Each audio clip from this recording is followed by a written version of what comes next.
Сәлеметсіздер ме? Бүгін біздің талдайтын есебіміз Боброва кітабы бойынша 5-10 есеп. Сосуды находятся один над другим 3 слоя не смешивающихся жидкостей воды, керосина и ртути.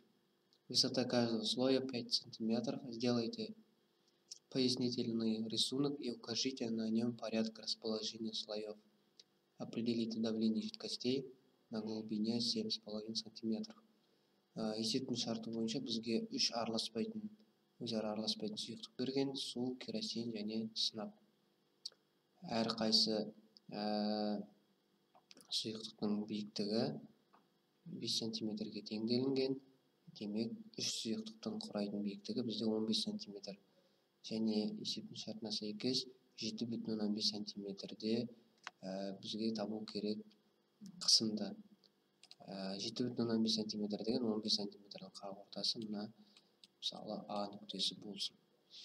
Есептің шартына сәйкес сұйықтықтардың орналасу ретіне түсіндірме жұмыстарын жүргізіңіздер деген. Біз білеміз, сынап деген өте тығыз сұйықтық, яғни тығыздығы 13600. Одан кейін су, оның тығыздығы 1000. Содан кейін барып керосин, оның тығыздығы 800. Демек, тығыздықтарына тәуелді олардың орналасу реттерде болады. Бұл жерде бізге сонда сұйықтықтың, соның ішінде судың қақ ортасындағы бізге қысымды табу керек. Біз білеміз, сұйықтықтың қысымы пи тең болады ро G. Ро сұйықтық, G H.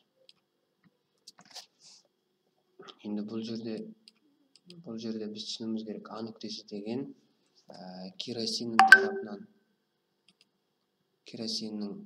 тарапынан А нүктесіне дейінгі арақашықтықта біз алуымыз керек қой.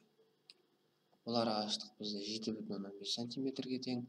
Сонда 5 см оның керосинді құрайды, 2,5 см оның суды құрайды.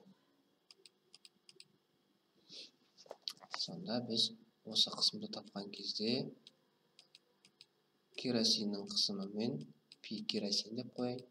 Судың қысымының жартысына қарайық. Пи су бөлінген 2 деп алайық. Өйткені судың қысымы дегеніміз ол ро GH. Ро су GH суды береді. Бұл жерде судың қақ ортасы болғандықтан біз судың толық биіктігін алмаймыз, тереңдігін алмаймыз. Біз оның жарты тереңдігін аламыз. Сол үшін 2-ге бөліп отырмыз. Сонда пи тең болады ро керосин көбейтілген H плюс ро су көбейтілген H бөлінген 2. Ақшаның сыртында біз G жаза аламыз. Негізі H-та да жақтың сыртына жазуға болады екен, иә? Демек, ро керосин деген бізде 800 килограмм метр куб. Көбейтілген судыкі, қосылған судыкі 1000 килограмм метр куб. Ал 2 осы 1000-ның астына түсіп кетеді. 2 ақшаның сыртында H көбейтілген G. H деген 5 см, ол 5 көбейту 10 минус 2 дәрежесі. G деген 10. Так. 800-ге 500-ді қоссақ, 1300 болады. 1300 килограмм метр куб. Көбейтілген 5 пен 10-ның көбейтіндісі 50 болады.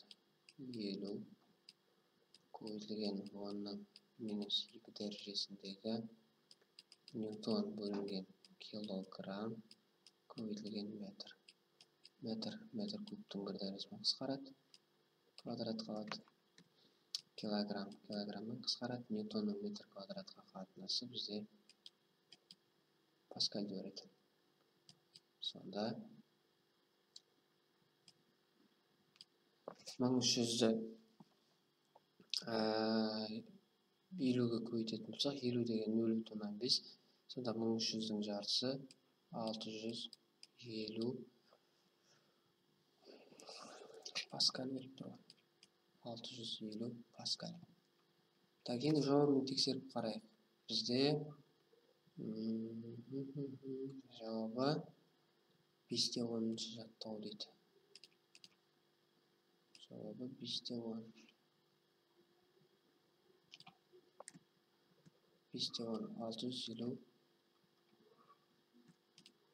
650 паскаль. Осындай оңай есеп. Сонда жауабы дұрыс.